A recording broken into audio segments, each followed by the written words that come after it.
So yeah, let's move on to our next session.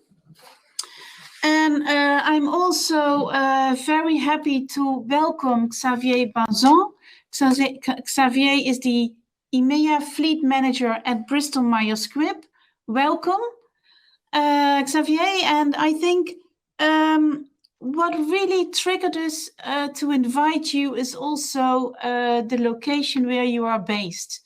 If we look at France, I think France is the example, is a front runner in making corporates responsible for sustainable mobility, for implementing a sustainable mobility program. They have a kind of a plan de mobilité obligatoire is how they call it, and they really push, stimulate, motivate companies, large corporates to think about how are you going to organize mobility, and not only for the people eligible for a company car or eligible for a mobility budget, but also for your entire employee base. And really with the aim to promote alternative mobility, reducing polluting emissions and congestion on the roads. So, Xavier, thank you so much. The team is Go Safe, Go Smart, and Go Seamlessly. And we really would love to hear the pioneering work you are doing in France with your Plan Mobilité Obligatoire. So the floor is yours. Okay, thank you, Saskia. Good afternoon to everybody. Yes, you are totally right. You know, in France, we have for companies with larger than 500 people, if I remember well, mandatory report to send to authorities regarding what they say plan de déplacement entreprise. It's a mobility plan for all the company, and all the programs that I will present to you today, of course, were integrated in this plan, and they were part of the actions taking into account in this plan in order to reduce the company carbon footprint. And it's also a very important pillar regarding our corporate social responsibility team and the actions made within our company. So regarding the mobility program that I will present to you, it's important first to know about our situation. This is a program that is implemented today in France. It's implemented since for the company car alternative program since now about 7 years, and also for the car sharing program and bike sharing. It's for since 4 years.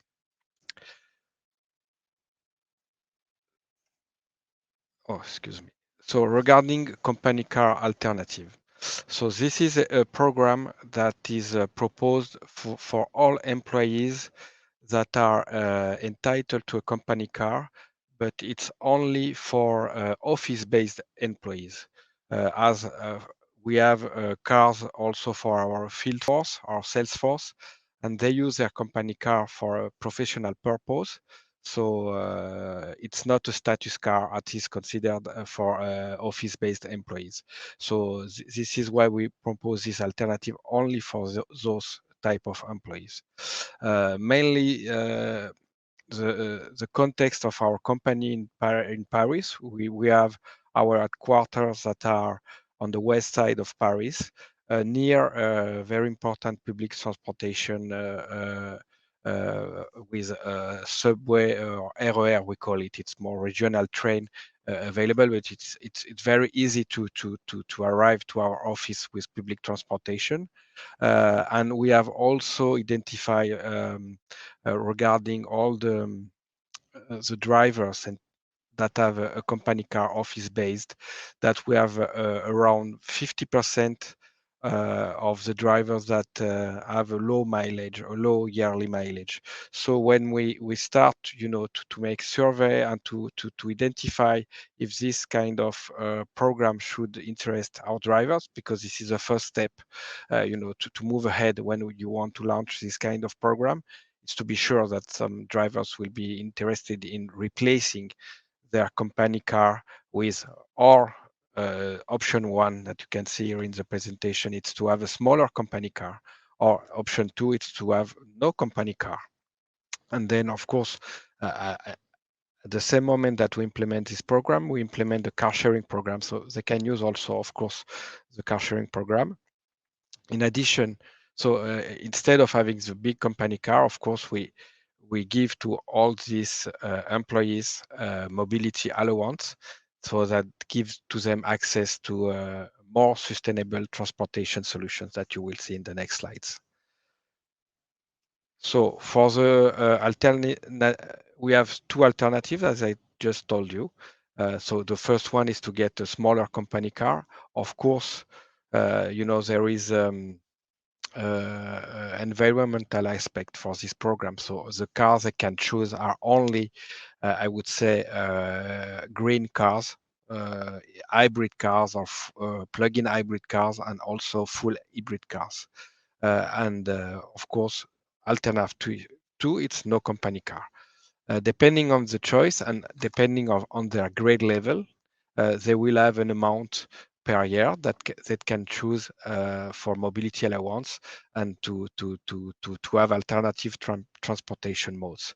I cannot give you the exact amount. I just can tell you that it starts to 3,000 euros per year until more than 7,000 euros. 7,000 euros, yes, for employees that choose these programs. So the mobility allowance allows them to take train tickets, plane tickets for France and neighboring countries. They can take a boat, if they want to go to an island in Corsica in general, when they start from France. Sorry, I forget to translate it. Location de voiture is short-term rental. Taxi, bus, car sharing, bike, scooter, and also they can have a yearly subscription for public transportation, because mostly of the employees that choose this program, they take public transportation to move into the city, and then when they need to go on vacations, that they will use the other transportation possibilities. So, as I told you, this offer is only for sedentary employees who are eligible for a company vehicle. The target people for this is really for employees that don't need a large company car, for many reasons. Maybe because they live in the city center. As I told you, they use public transportation, or another member of the family, in the house has already a company car, so they don't need two company cars, or simply because they don't use a company car and they prefer have alternatives mobility solutions. This is also a program that is very important for us, where, if we talk about HR strategy, because it's really enhancing the attractiveness of the company among the employees. Regarding talent attraction and retention, it's also a very important program, because this is part of interviews when we hire new employees, and it's always giving us an advantage by proposing these mobility programs. Of course, this program is very innovative. Not that much companies offer it in France, and I know some of them in Europe, but also in Europe, and it's very rewarding for the employees that subscribe to this program. Of course, there is also a sustainability aspect, and we have a global sustainable Go Green program, and with a decrease of the company carbon footprint. So this program is really fully following this global program.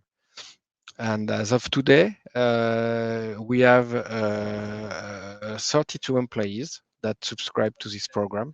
And it's nearly, as you can see, 50% of office-based employees. So you can note that it's really something that is really appreciated, and it's now becoming larger part of the employees office base that subscribe to this program. When we started, it was about 7 years ago. We have around 10 to 20% of employees that select this program. And now we are nearly 50% of the employees that can select this program.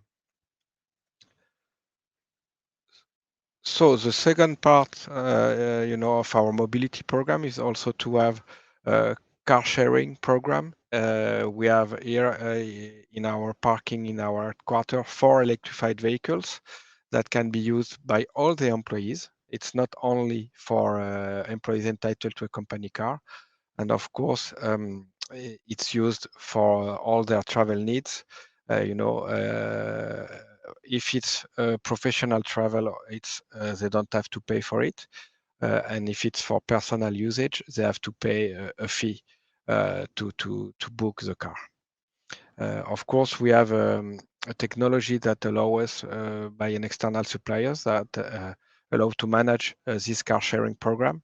So with 2 clicks, I can say that you can book the car and even return the car. The car is opened through a card that allow to open.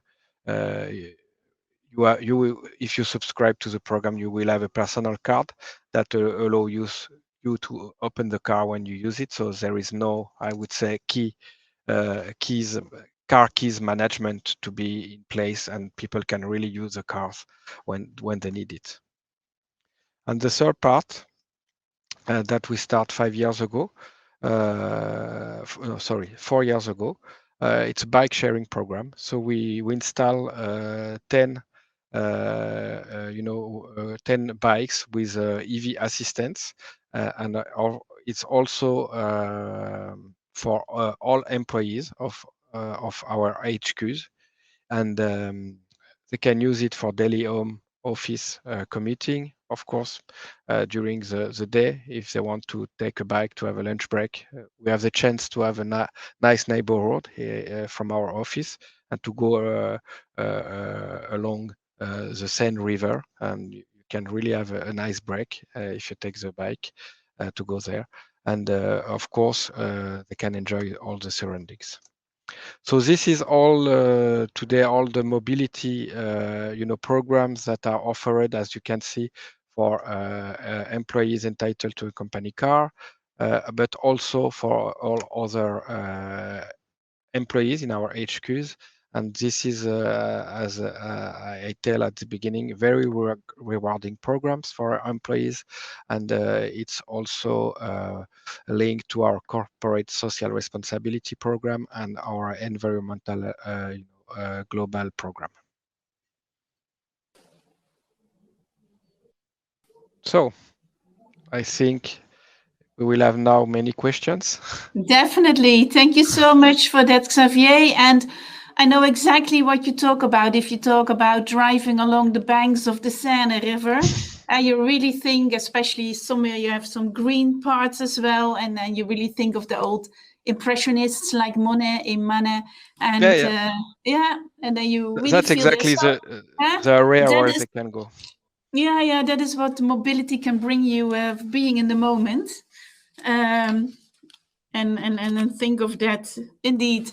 No, really, thank you. Very useful. I have some questions. One of the first questions, I saw all the bicycles and I thought really great. But how do you know if there still is a bicycle left? Are they run out sometimes of bikes, or can you see that, or do you just go to the parking lots? Yeah, they are installed as you see in the picture I have here. It's really our bike sharing service, and it's where they are located. So they are located and they are plugged in a system to charge it because they have electric assistance, but even they are connected, with a system that know how many bikes are still available or not. So of course, people can book them through the platform, and they will subscribe to it. But if there are bikes available, of course they just can go and take it. And for the moment, in general, with these 10 bikes, we never have issues to not having enough bikes for our employees. It's during winter period in Paris, we don't have the chance to have very nice weather, so people use it less. And during also all the pandemic crisis, also and with all people who are working at home, they don't use it too much the last years. But in general, someone that want to use a bike, they can take it, or through a system that they can book it, or even the same system as with car sharing. They have a card, and with their card, they can unlock the bike and take it. And of course, then the system has the information that this bike has left. Yeah. And what happens if I drive along the river and I have a flat tire? What do you do? They have an assistance, call, so they can. Of course, it depends where they are, but they will ask them to keep the to return the bike, or if they can it. And then there is a maintenance service that can check and repair the bikes, and they come on a monthly basis to check all the bikes. But if you have a flat tire, you just call the assistants, and they check if they can go and help the biker, and if not, they find a solution to store the bike, and then they can do the maintenance when it's possible. Yeah. So it's really like, as we know it, as a subscription, a bicycle as a subscription. It also comes with maintenance, insurance, roadside assistance. This is paid that. This is paid by the company, but the bike sharing service is for free for our employees. Yeah, wonderful. Really great to see. I have, let me check. I am wondering, and I also had a question from, let me see, from Ashley Cobbers, and it's also related to the question I have. I was thinking, so she's asking how to convince those who think that cars are still the best mean to reach work. How do you convince the people to get out of the car? It's not really that we want to convince the people to get out of the car. The purpose of this program is really to propose programs that meet with their needs, and that meet also with the possibility to have a lower CO2 footprint, and also to have mobility solutions that really are the solution that they need. Because, as I told you, we had many of the people that say, okay, I am entitled to a company car. This is a great benefit for me in the company, but I don't use it. And I used to say, as an example, one of the first employees that takes this program was our legal director, and he didn't have his driving license. So he was entitled to a company car, but cannot benefit of a company car. And, he feels that he has not, the same, benefits of his peers, because they have the benefit. So to have this alternative solution for him was really something that he feels the company take care of him. And we have the same approach, and fair approach for all our employees. So it's really not to avoid people taking a company car. This is not the purpose of this program. It's really to propose a program that meet with our needs. And we know that all these mobility solutions now, even with all home office programs that is proposed in the company, that for example, for us, we people can work at home like 50% of their time, and we have some of our employees that already move from Paris because they work half of their time in their house in the province, as we say in France, out of Paris, and then they come and they spend a week in Paris and a week in their house. So, and they don't need a company car, and that's this program is also for them something that they can use, the mobility allowance to all the train tickets they use when they come to work during the week, and when they go back to their home, and they say, okay, I don't need a company car. So it's really something that it depends on your situation, where you live, where are our headquarters located, what is your family situation, what is your of course, professional travels, but also personal travels. So it's really something can really adapt it to their needs. Yeah, so I really like it. So it's also about diversity and inclusion. Yeah. Just not isolate people with certain needs. I'm looking here, and it's a great question. Clément Barbe, he's asking, Xavier, you mentioned this being part of your CSR strategy. Do you know what has been the net impact on your CO2 out of these initiatives so far? So when you can very easily calculate, but it's more a part of not exact CO2 impact, but as you know, when you have, for example, employees entitled to a company car, you can take average CO2 of their car, and for office-based employee, we offer cars at starting at senior manager level, so you can imagine that are big cars with. So now we propose more, EV plug-in hybrid cars, but in the past, it was in general big car with very large CO2 emissions. So of course, when it's asked by our global EHS team to calculate our CO2 impact, we take into account a reduction of CO2 impact by reducing the number of cars for this category of employees and taking an average of the CO2 emission for their category.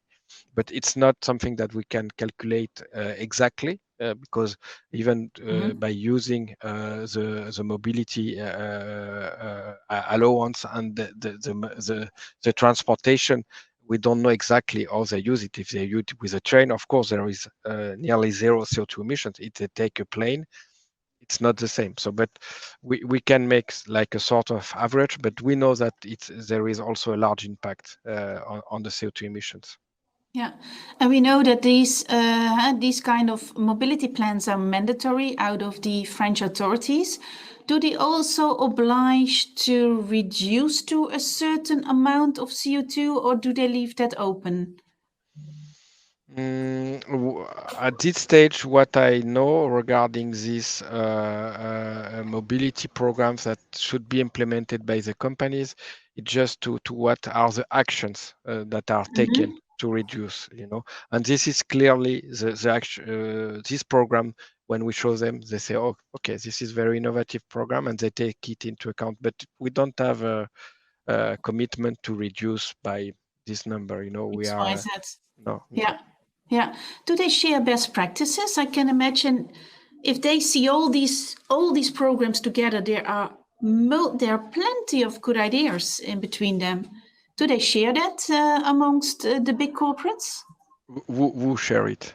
The authorities, they ask you to create these plans. Oh, Every no. company is thinking about it. I'm thinking out loud. I think that would be wonderful to make a long list of ideas that corporates take to reduce the impact on the environment.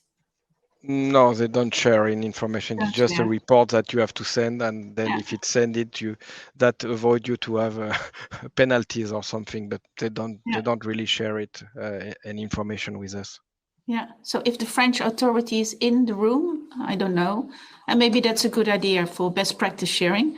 I'm looking at the questions. Here a question from Gunther Gluck from Germany. Looking at the Bristol-Myers Squibb plan, that also means that you have a much higher workload to organize. Is that so? And can you explain how you manage it? Yes, there is a little bit of higher workload, but it's only I will say when we present different programs to our new employees, you know, and to the HR community. You know, so I make regularly a presentation that is close to the one that you have seen, with more detailed, of course, figures. But then for all operations, this is managed through an operator that then, as we give them the information that this employee will get the program, and it is the employee that make his own, you know, a subscription via the operator platform. Then he manage even my only action is to credit his account with allowance amount on a yearly basis. Then he manage then to with the company we work this to get as a, you know, as a credit note expenses, you know, he has an amount and they reimburse him, and then they charge BMS of it, but it's managed through their platform. It's not managed for someone in the company. Thank you, Xavier. And another great question from Elena, and it's a difficult name for me to pronounce, Malagariga, from one of your peers, actually. And she's asking, how did you work with HR and the general management to get this program implemented? And because it's a mandatory thing in France, or is it really because also Bristol Myers Squibb believed in this program?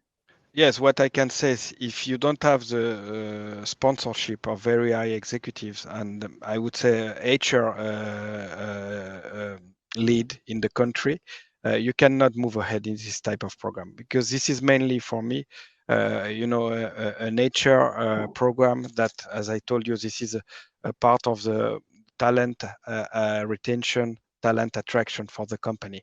Of course, there is also the financial aspects, but as you can choose the amount of the allowance, so then you can know if your company wants to make savings, if they don't want to have, you know, a neutral financial impact, or if you even maybe if they want to give more credit to the mobility allowance, and they can increase. But for us, it was to have a neutral impact for us in the company, you know, and that also this program allow us to finance the car sharing program with the 4 cars, you know.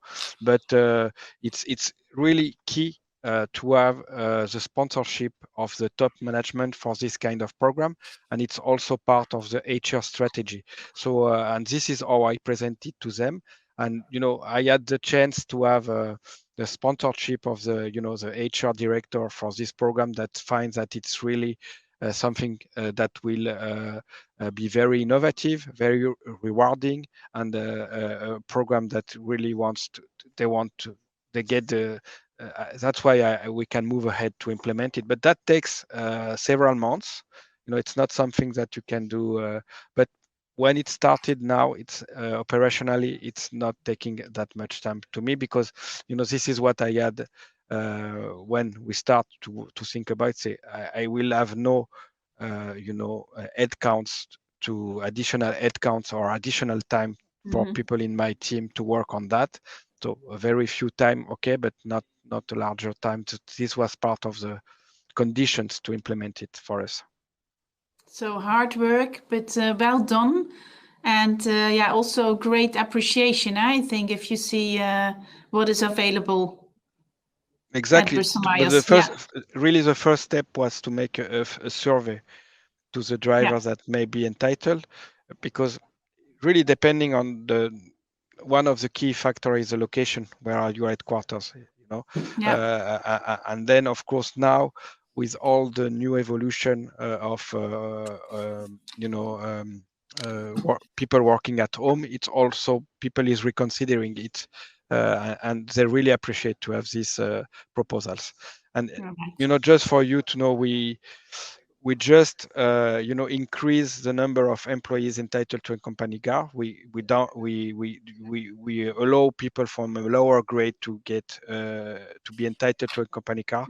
So that makes, and we do it starting it in January 1st this year, and we had around 50 new employees entitled to a company car.